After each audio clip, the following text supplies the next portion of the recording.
sotib oladi. Bir kishi men 1 dirham beraman ya Rasululloh. Kim ko'proq beradi deb 2 yoki 3 marta takrorladi. Shunda bir kishi men 2 dirhamga sotib olaman dedi. Rasululloh mana shu 2 narsani berib 2 dirhamini oldi. Boyaga tilanib kelgan kishining qo'liga berib turib, buni bir qismiga oilangga ovqat ol, bir qismiga bolta yoki tesh olib kel dedi. Boyagi odam qildi shu ishni. Boltamida, teshamida olib keldi, Rasululloh muborak qo'llari bilan uni soqlab berib, borib o'tin terib kelib sotdi. O'tin terib kelib sotdi. 15 kun ko'zimga ko'rinmadi dedi.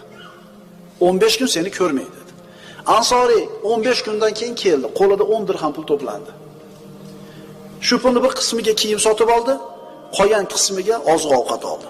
Payg'ambarimiz sollallohu alayhi vasallam oldiga kelganida Rasululloh aytdilar: "Hada khayrun laka min an tajiyal mas'ala nuktatan